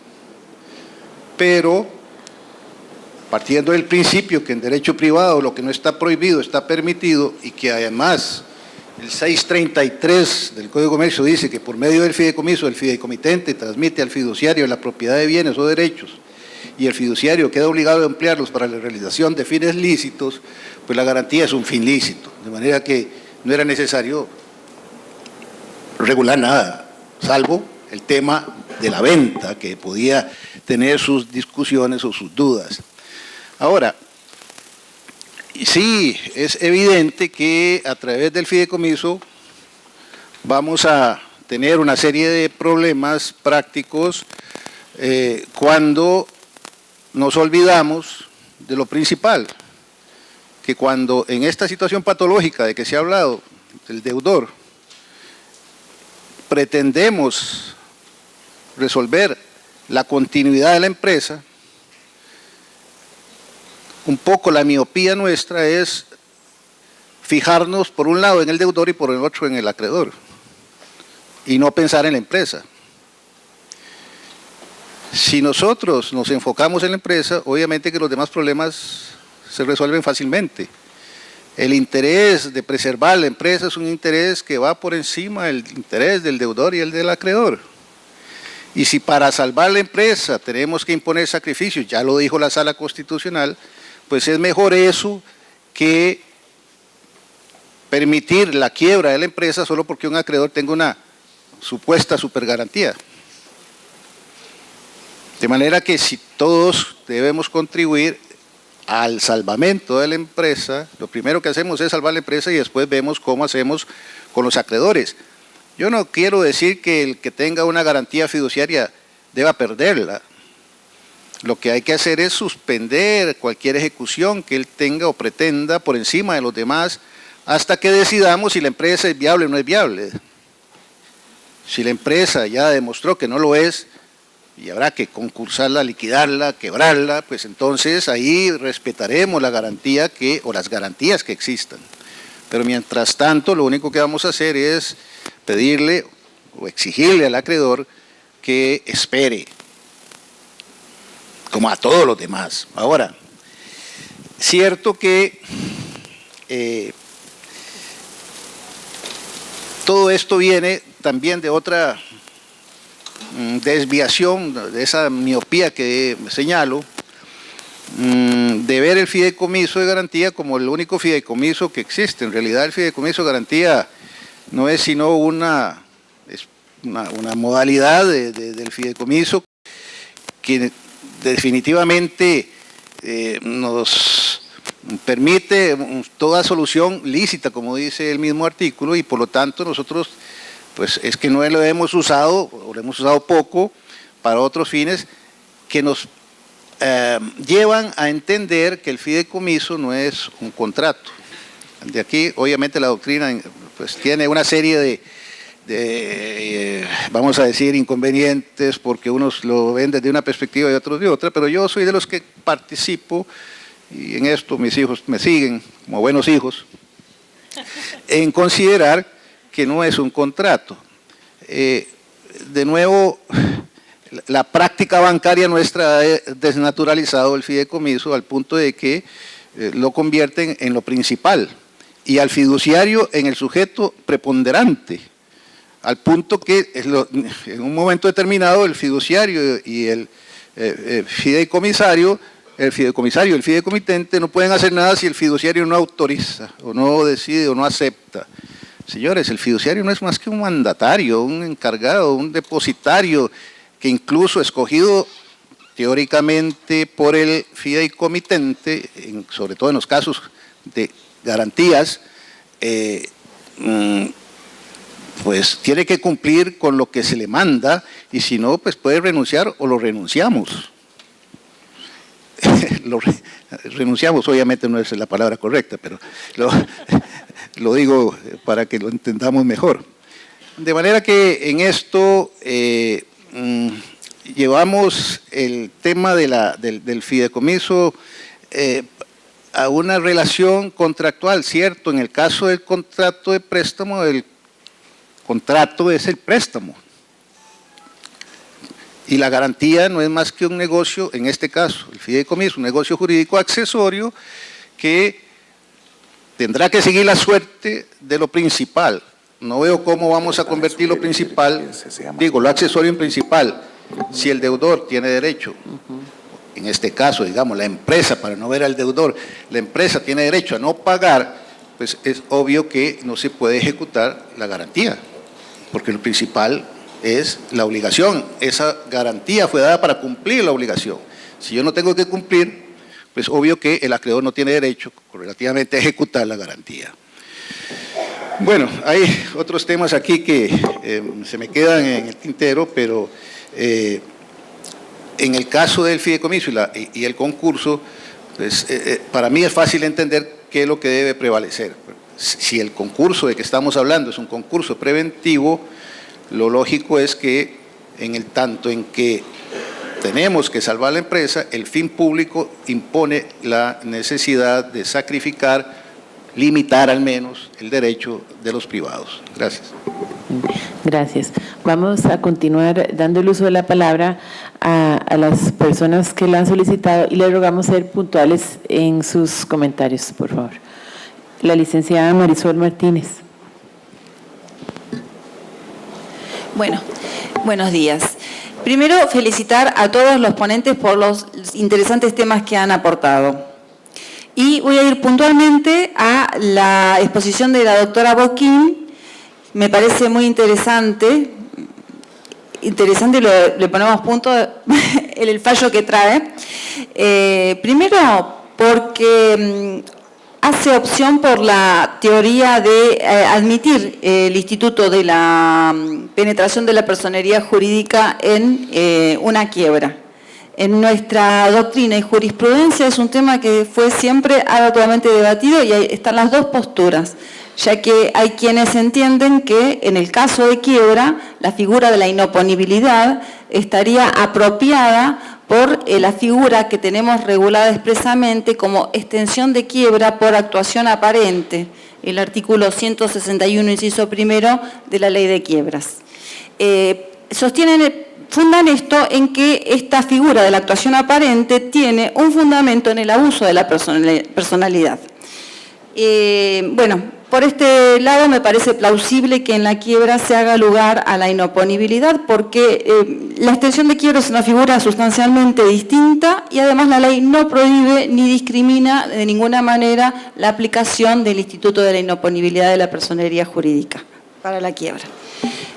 Por otro lado, el tema me resulta muy llamativo, el tema de que se haya beneficiado solamente al acreedor peticionante, al acreedor accionante o incidentista, con el resultado de la declaración de inoponibilidad. Nuestra ley de quiebras en ningún caso beneficia al acreedor individual en alguna de las acciones.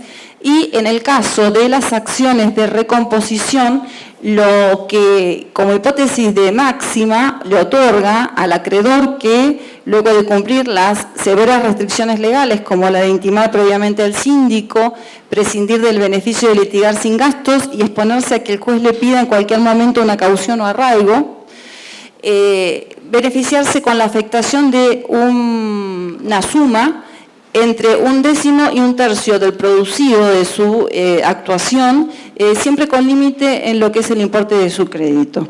Así que es bastante llamativo, la verdad es que da para el análisis y la polémica, así que me parece muy bueno que lo haya traído.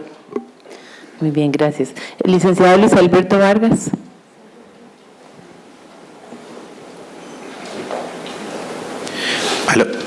Aló.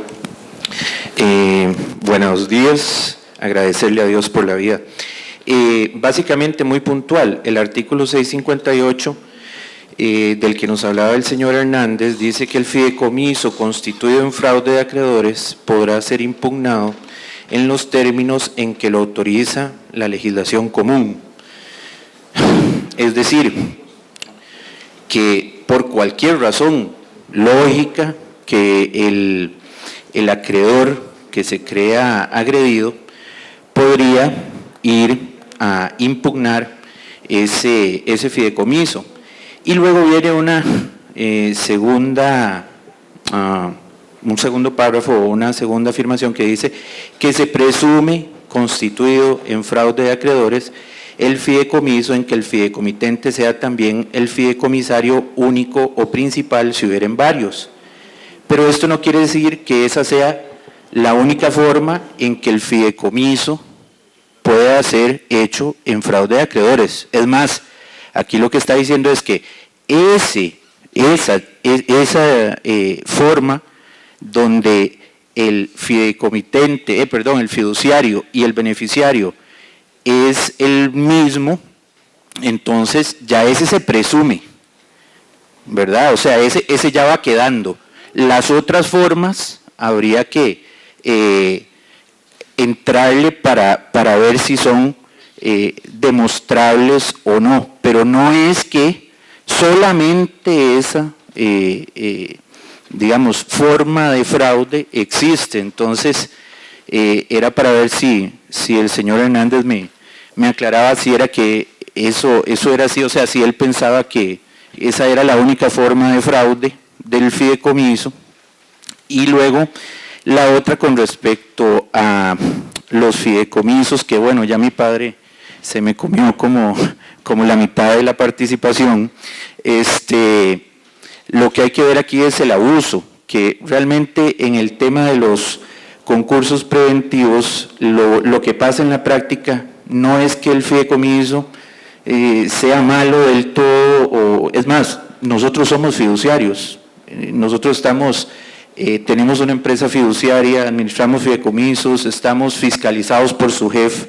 Entonces yo estaría hablando, metiéndome un puñal a mí mismo, pero básicamente lo que pasa es que hay un abuso porque se desnaturaliza el fideicomiso, porque como bien lo dijo mi padre, las entidades bancarias se convierten siendo los beneficiarios y los fiduciarios en la parte importante del fideicomiso y violando varias de las normas que están aquí a partir del 638, ellos mismos son los que escogen el fiduciario, es decir, el fideicomitente que escoge a su fiduciario por confianza ya no existe, porque el que lo escoge es el acreedor.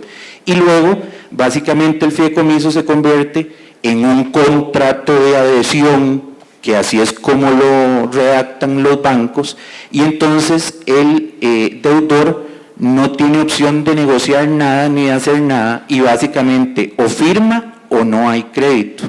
Entonces, básicamente, esa desnaturalización que incluso llega hasta el acabose de irse a inscribir al registro público, otorgándole una cédula jurídica, y luego aparecen funcionarios bancarios diciéndose apoderados generalísimos y representantes de esos fideicomisos, cuando en realidad eso es una aberración, y eso es lo que hace que no solo el fideicomiso huela mal, sino que esté podrido. Gracias. Ok, pasamos a la periodo de réplica. Tiene la palabra don Álvaro Hernández en relación. ¿Usted Bueno, lo había pedido? Ay, perdón, es que yo no lo vi levantando la mano, disculpe. Don Alfredo Bolaños. Sí, yo no lo vi. Cada vez que oigo más sobre estos temas del derecho concursal, me convenzo más de que los procesos y las posibilidades del saneamiento oportuno es lo mejor. He tenido la experiencia de intervenir en bastantes quiebras y todos los resultados de las quiebras han sido lamentables. Todos pierden, el acreedor, los deudores, etc. Y yo diría que el costo de trámite de esos procesos para la Administración de Justicia es alto. Y además, pues en el tiempo se van produciendo muchas situaciones de que si los procesos no son ágiles, se pierde más todavía. Sin embargo, los procesos de saneamiento o procesos preventivos auténticos realmente no llegan a tiempo por falta de conocimiento de los deudores o porque el empresario o la empresa, falta de conocimiento de los acreedores, quise decir, el empresario o la empresa se esperan casi hasta el último minuto para someterse al tratamiento, y ahí lo que hay se siente uno como oncólogo en fase terminal, ¿verdad? Porque ya no hay nada que hacer, y en otros no pasa eso sino como enterrador. El ejemplo que puso la doctora Boquín de una empresa en que no había activos, no había nada, y si habían desaparecido los socios, ¿ahí para qué, verdad? Ahí no hay nada que hacer, absolutamente nada, no vamos a perder el tiempo a un tribunal con un caso de eso, sino que se declare 10 veces que los socios son también responsables de una cosa de esas por las circunstancias del caso. ¿Qué sentido tendría, verdad? Ya llegó tarde. En Costa Rica tuvimos la administración por intervención judicial hasta el año 1996, pero un proceso de manga ancha, que en la mayoría de los casos se prestó para el abuso, de que la agonía de las empresas se prolongara en perjuicio de los acreedores por años, y por muchos años, porque había posibilidad de alargarlo y alargarlo. Y entonces, eso hizo que el proceso, con una reforma que se le hizo en esa fecha, prácticamente lo enterraron, y no volvieron a presentarse procesos preventivos de esa naturaleza, a pesar de que hubo experiencias, aunque pocas, de empresas que sí lograron salir adelante cuando se sometieron a esos procesos. Porque pasó de las medidas totalmente amplias y a una restricción que enterró el proceso. De manera que eso ha sido en esa materia una experiencia que deberíamos tener para que en el momento en que ojalá se lograra una reforma integral de todo lo que son procesos concursales y esta materia en Costa Rica, se consideren todos esos aspectos de la experiencia que se tuvo en otros momentos. En cuanto al tema de los fideicomisos tan discutido, aquí también entramos en el abanico de diferentes modalidades y circunstancias, desde el caso muy simple en que a una empresa le pide el banco o le pide un financista que en lugar de una hipoteca haga un fideicomiso para una financiación adecuada y necesaria, y por ese procedimiento una empresa que es sana, una empresa que está bien, ahí no pasa nada, sencillamente todo va a transcurrir bien, y en el evento de que hubiera una ejecución, pues es una ejecución que se produce como ejecutar aisladamente una hipoteca, que a veces no trasciende necesariamente a que la empresa se dañe totalmente. Pero también en el campo inmobiliario es donde más notamos estructuras de desarrollo en los cuales el fideicomiso de antemano no diría que va con la intención de defraudar, pero sí con una intención de que no se afecten algunos intereses. Generalmente el cuadro es una empresa propietaria de la tierra, un financista y un desarrollador. El desarrollador es la mente inteligente que estructura todo aquello y lo primero que comienzan a hacer preventa, cuando todavía no hay nada. Un terreno, una posibilidad, y hasta con esas preventas se presentan ante los financieros, bancos o entidades de otro tipo para que les den la financiación. Y la figura que está ahí como preponderante es el fideicomiso, porque con el fideicomiso hay protección, y entonces el inversionista que va a compra al desarrollador, el desarrollador no tiene mayor responsabilidad, y cuando hay una situación que no se pudo llevar adelante el proyecto, ahí está el fideicomiso, y el que invirtió y el que dio plata, o los que pagaron en preventa y todo ese proceso, son los que pierden y se van totalmente. Ahí es donde podría considerarse la posibilidad de que hay realmente un fraude de acreedores, aunque tal vez en algunos casos no tiene esa intención y al principio no se ve ningún elemento que dé esa condición al proyecto, pero más adelante se van a venir situaciones que sí van a producir un perjuicio a muchas personas, a muchos acreedores que quedan desprotegidos, y ahí sí podría considerarse el asunto, aun cuando tenemos que la garantía generalmente la tiene una institución bancaria que es la que se lleva la tierra y lo demás queda. Por eso la prevención y el control en este tipo de desarrollos es lo que mejor funcionaría para proteger a inversionistas. Gracias. Ok. Don Daniel Vítolo.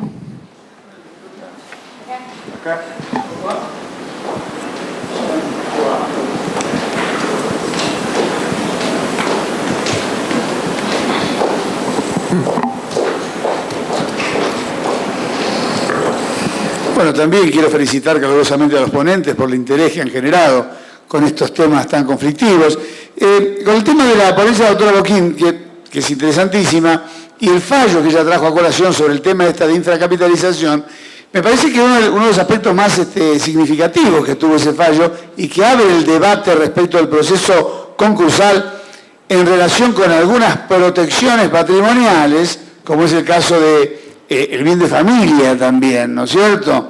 ¿Qué ocurrió en este caso? Que el levantamiento del velo y la sobriedad que se impuso para el cumplimiento de la obligación solamente alcanzó respecto del crédito de aquel acreedor que había perseguido el levantamiento del velo y no lo había extendido, no lo extendió a todo el pasivo concursal, sino que lo que hizo el juez fue declarar la inoponibilidad respecto de esa relación interindividual, aislándola del resto. Cuestión que también trae a colación la famosa discusión que hubo en este caso de bienes protegidos, como el caso del bien de familia, que en la ley nuestra está protegido y que protege obligaciones de causa o título anterior a solamente pueden afectar ese bien, de causa o título anterior a la inscripción de la afectación de este bien como bien de familia. Que cuando un acreedor pedía el levantamiento de la disponibilidad del bien de familia en función de tener un crédito de causa o título anterior, lo que ocurría se planteaba, bueno, levantamos. Ahora, el producido del ataque del bien, ¿es solamente para estos acreedores de título anterior o para todos?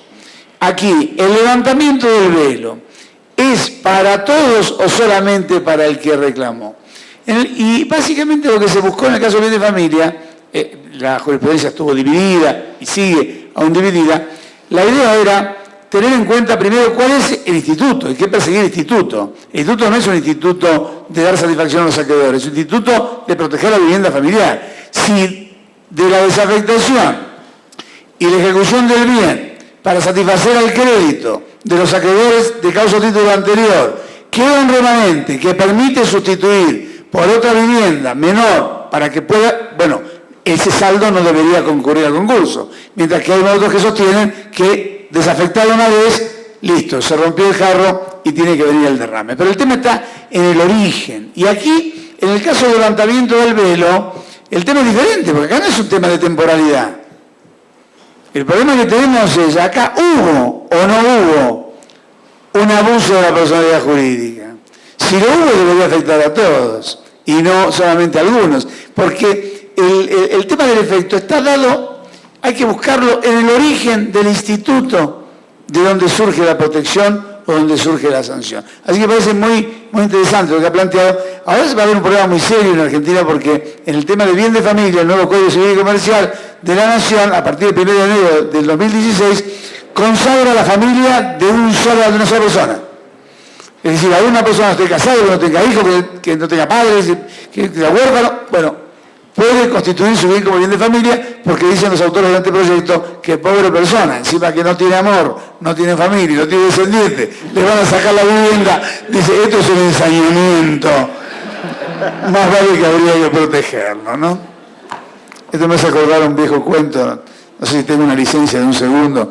Dice que había un señor que había, por diversas mutilaciones, no tenía ni brazos, ni piernas, ni nada, y andaba en una patineta circulando y llega al borde de una vereda para cruzar, en un día de lluvia aquí en Costa Rica, y pasa un auto y manejado por una señora mayor, una anciana, que pasa, agarra un charco y lo empapa al hombre que está. Y entonces el hombre empieza a blasfemar e insultar a la anciana que manejaba.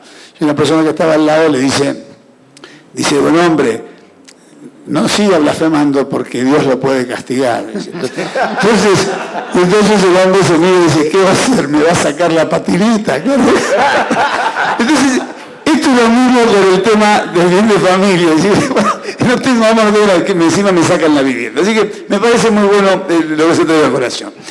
En cuanto al fideicomiso, yo creo que en el fideicomiso estamos todos haciendo una suerte de trabajo para ver cómo hacemos para lidiar con una realidad que hemos legislado y que no nos gusta. Yo digo, bueno, tenemos que pensar antes, porque el sentido del fideicomiso es la generación de un dominio imperfecto y de un patrimonio de afectación. Este es el sentido del instituto.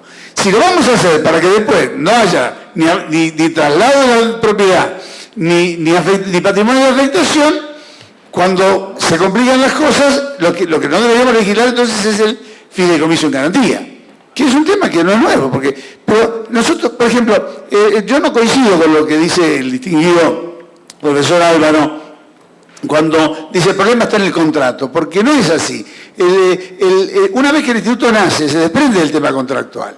El origen del fideicomiso es contractual y su naturaleza jurídica es un contrato. Pero una vez que hubo transmisión de la propiedad, ya el contrato tuvo un montón de efectos y será un contrato para los que lo celebraron, el fiduciante, el fiduciario, el beneficiario y el fideicomisario. Los terceros no tienen nada que ver y se viola el principio del efecto relativo. La sociedad mercantil, cuando no es una sociedad unipersonal, también es un contrato, pero da origen al nacimiento de un sujeto. Y a partir de ese momento hay un conjunto de consecuencias que los terceros tienen que soportar independientemente de su voluntad. La responsabilidad limitada por el tipo que eligieron, quién administra y quién no administra, el límite de actuación que pueden tener las partes pactadas en el contrato, pero se desprende porque surge un nuevo sujeto. Y en el fideicomiso surge un nuevo titular de dominio y surge un nuevo régimen de dominio.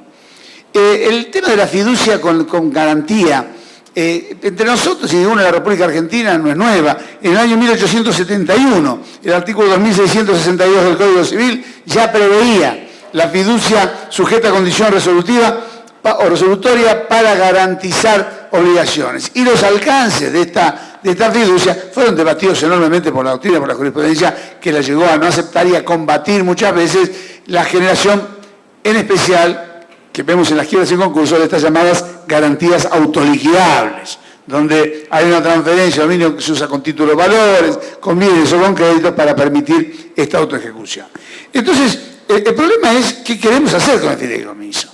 Porque si lo vamos a legislar y vamos a permitir que actúe, después cuando vienen los efectos, no nos quejemos. Quizás lo que debía establecerse es que puede haber un fideicomiso financiero, que puede haber un fideicomiso testamentario, y no admitir quizás el fideicomiso en garantía, si es que no lo queremos. Y si lo queremos, lo admitimos y nos aguantamos el fideicomiso en garantía. Porque nos estamos aguantando también otros modos imperfectos de dominio. Porque en la República Argentina no solamente está regulado como un contrato a través de la ley 24441, sino que también establece un régimen imperfecto de dominio. Es decir, donde hay restricciones al dominio, que en Argentina básicamente son tres, ¿no es cierto? Lo que se denomina el dominio desmembrado, el dominio imperfecto, ¿no es cierto? Y el tercero, que es el dominio fiduciario, que es un tipo especial y particular de dominio, que no es ni el dominio revocable, que es imperfecto porque puede ser revocado, ni el dominio desmembrado, porque el propietario no tiene todos los derechos, sino algunos que derivan del dominio y otros están reservados a terceros, y no es el dominio fiduciario, que es un tercer tipo de derecho. Una vez que admitimos esto, tenemos que admitir que el bien salió del patrimonio. Si no, no tenemos fideicomiso. Claro, y también vamos a admitir que la excepción de fraude no es del fideicomiso, es de todo acto jurídico. Y si no podemos ampararnos solamente, bueno, estamos tranquilos porque salvo fraude. Salvo fraude es todo el régimen legal.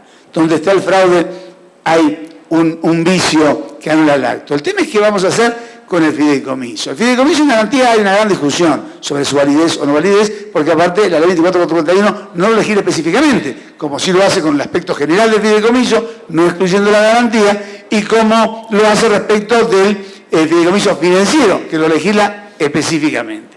Las objeciones de Botteri. El problema de quién ejecuta. Bueno, si lo que establecemos es que el fiduciario se puede quedar con el bien, evidentemente esto no puede funcionar. ¿Por qué se está violando este principio? Ahora, ¿qué ocurre si establecemos un régimen de ejecución como lo tiene la hipoteca o como lo tiene la prenda y que a través de un sistema privado o judicial se produzca esta realización? Ahí no se estaría violando el principio de quien es el acreedor y tiene el bien en garantía, se lo puede quedar. Así que lo que yo digo es, en el caso del fideicomiso, la cuestión no es discutir qué hacemos con el fideicomiso de garantía en la quiebra.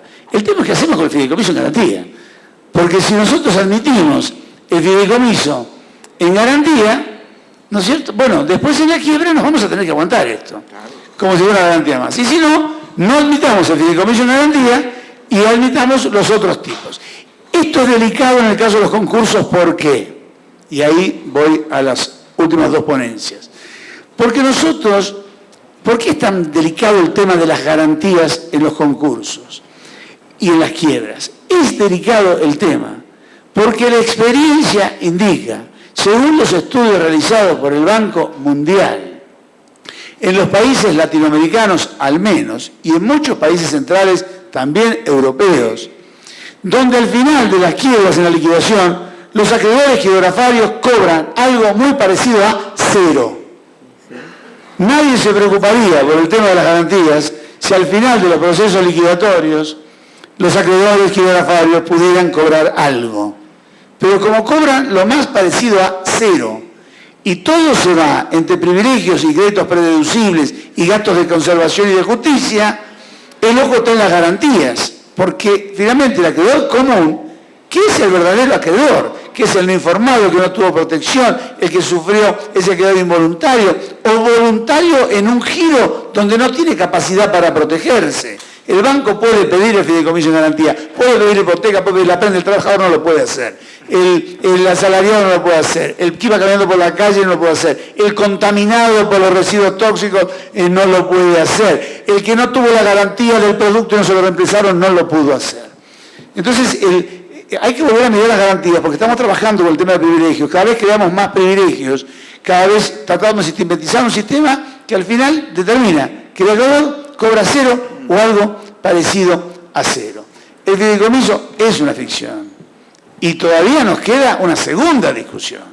Si el fideicomiso en nuestros países vamos a admitir, cuando es fideicomiso en garantía, que sea un fideicomiso sobre la base de la vieja estructura romana del fideicomiso, donde el fiduciario o el fiduciante o el beneficiario puedan quedarse con la titularidad del bien, o tenga que ser una separación absoluta entre el derecho de la titularidad del bien y hacerlo solamente respecto de la independencia del tercero, como el sistema de fideicomiso anglosajón o del trust, que todavía es un tema que no está resuelto y que traería situaciones o perjuicios mucho más graves en el caso de insolvencia.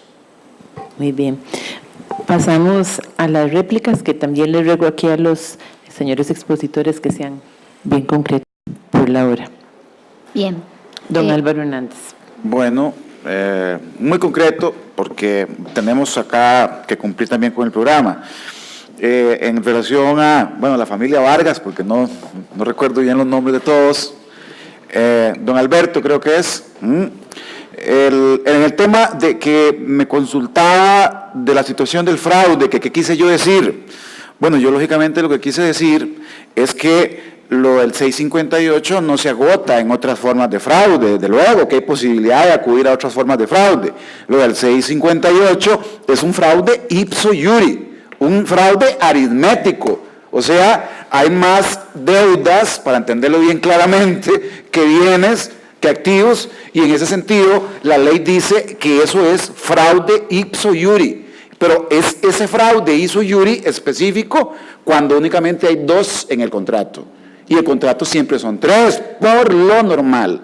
De manera que eso no impide, desde luego, que se pueda acudir a toda una serie de discusiones sobre si efectivamente hay un fraude de acreedores en otros escenarios, en otros supuestos. Sobre la observación que hacía el doctor Francisco Luis Vargas sobre si el 648 acepta o no el fideicomiso de garantía, bueno, pero sí hay que partir de un criterio que yo quiero en ese sentido también aclarar. No se trata de que el 648 tal vez lo diga de manera sacramental, se acepta el fideicomiso de garantía. Lo determinante ahí es que la ley habla de un fideicomiso de garantía. Y al hablar la ley de un fideicomiso de garantía, la posibilidad de fideicomiso de garantía, pues lógicamente es que sí es posible poder utilizar la figura del fideicomiso en función de garantía. Y ya en relación con la última intervención del doctor Vítulo y en relación con Boteri, nosotros en Costa Rica, bien o mal, o no sea porque estemos cerca o no de América del Norte o Estados Unidos, el tema del pacto comisorio ya va quedando en una mera rémora legal ya superada. En Costa Rica el pacto comisorio, que en todo caso, desde un punto de vista evolutivo, no es el significado tan restringido y tan maloso que se le da. Recordemos que eso viene por una cuestión papal en relación con los intereses, etcétera. Acá, a través de diferentes figuras, incluso la ley de cobro judicial en Costa Rica establece que en el tercer remate, cuando no hay posturas, el acreedor se tiene que dejar el bien. Entonces yo creo que son más matizaciones de tipo ya, más que todo teóricas, jurídicas, que reales. O sea, la realidad económica del mundo actual determina que esa serie de situaciones hay que irlas matizando a cómo se van dando los cambios en el mundo, en la economía y en el derecho. Y en ese sentido, el país ha ido evolucionando de una manera más flexible respecto a una aplicación absolutamente rígida de la prohibición del pacto comisorio. Muy bien, doña Gabriela. Bueno, muy breve. En relación a lo que me comentaba el doctor Botteri, que no estaba de acuerdo en la aplicación del 1711. Bueno, primero aclarar que la función punitiva ya no existe porque fue una de las reformas que hizo el Poder Ejecutivo y se aprobó así en el Senado y en Diputados, con lo cual ahora las funciones son dos: reparación y prevención del daño. El artículo 1711, para entenderlo, hay que ir a su origen, el antecedente, que es el 1710, que habla que toda persona tiene el deber de prevenir el daño. O sea, que a la obligación que originalmente nacía del 1109, que es el deber de toda persona de no dañar, ahora es el deber de toda persona de prevenir el daño, y así lo titula el 1710. Con lo cual no es necesario que haya daño. Es más, específicamente el 1711 habla que la acción preventiva procede cuando una omisión antijurídica, en el caso de la infracapitalización, para mi criterio hay una omisión antijurídica, que es que los socios no reintegran el capital que se perdió, ¿sí? No hacen los aportes que deberían hacer, hay una omisión antijurídica, hace previsible, solo previsible, dice el Código, la producción de un daño. Entonces no es necesario el daño. No necesito daño, porque debo prevenir el daño. La finalidad de esta acción es prevenir el daño. Lo que ocurre es que si ya hay daño, para no agravarlo, también puedo pedir la acción preventiva, para no seguir acumulando pasivos que sé que no voy a pagar. Por supuesto que la misma ley dice que no es necesario el factor de atribución. Y por último, querías, al doctor que había comentado, ¿qué sentido tiene una quiebra con las particularidades que comenté? En la República Argentina consideramos que tienen sentido. ¿Por qué? Porque el decreto de quiebra es el que me abre la posibilidad de iniciar acciones de recomposición patrimonial y encontrar responsables. En este caso fue muy útil la quiebra, porque los créditos insatisfechos finalmente fueron satisfechos por los socios. Con lo cual tiene sentido la quiebra, porque la quiebra es la puerta de ingreso, la posibilidad de empezar a iniciar acciones de recomposición patrimonial. Gracias. Muy bien, don Cristian. Sí, muy breve. Primero, para aclarar, el tema del fraude, no hay que presumir que los fideicomisos son fraudulentos. Eso lo aclaro en mi ponencia, ¿verdad? Porque muchos han hablado del tema y eso no es así. Más allá del fraude que indica el artículo 658 del Código de Comercio, situaciones específicas, las acciones concursales, ya sean revocatorias o de nulidad, también se puede discutir sobre ello, ¿verdad? La invalidez en un caso excepcional de que haya un fideicomiso fraudulento. El hecho de que se otorguen créditos para desarrollo de actividades empresariales bajo la garantía del fideicomiso no significa que eso sean fraude de acreedores. Lo que pasa es que la realidad nos lleva a que se da una situación concursal sobrevenida. Y puede ser que no se culpa de nadie. En materia del desarrollo de actividades empresariales son muchos los factores exógenos, extrínsecos, variables de la economía que pueden llevar a una empresa emprendedora a caer en una situación concursal. Entonces, no es que tengamos que satanizar el fideicomiso. En buena hora ha servido para el inicio o la continuación de muchas actividades empresariales. Eso es lo peor que quería destacar. El tema es que cuando hay una patología financiera, yo no creo que el fideicomiso deba seguirse ejecutando de manera individual con su clausulado original, porque el doctor Botelli ahora lo decía, aquí hay muchos más intereses en juego y se supone que la colectividad debe buscarle una solución para también tutelar ese principio constitucional de la continuidad de la empresa. Por ejemplo, a través de un fideicomiso de garantía, los bienes fideicometidos podrían venderse por un precio ínfimo o mucho menor al precio real. Si adoptamos una medida cautelar en un concurso preventivo o una administración y reorganización de suspender la ejecución del fideicomiso, nos permitiría buscar nuevas oportunidades de viabilidad de esa empresa o nuevas oportunidades para que terceras empresas pretendan asumir el negocio mercantil o la hacienda mercantil por un precio más justo que la forma de manera individualizada que estipulada en el clausulado del fideicomiso. Entonces, no creo que el darle legalidad a una garantía que es correcto significa que debamos mantener las condiciones individuales de pacto en una situación concursal. Muy bien, don Alex.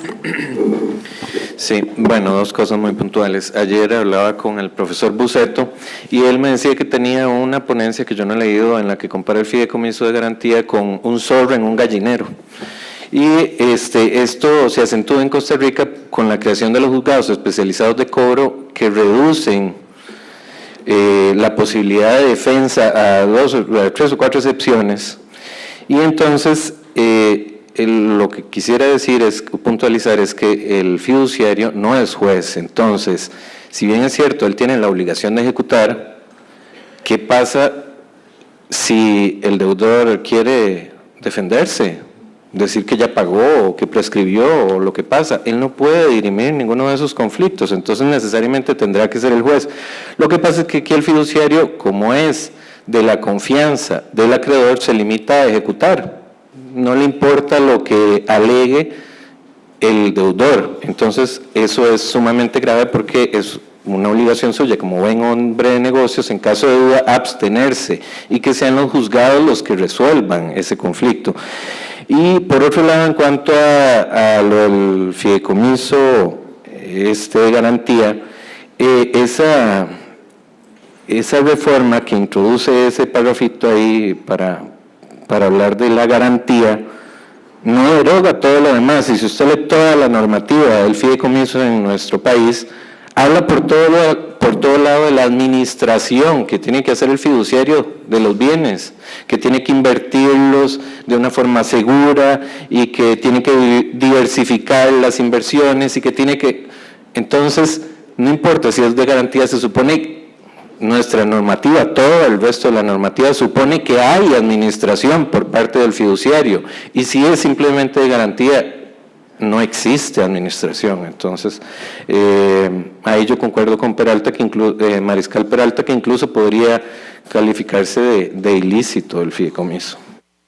Nada más. Muy bien, muchas gracias a todos los expositores y a todos los participantes en esta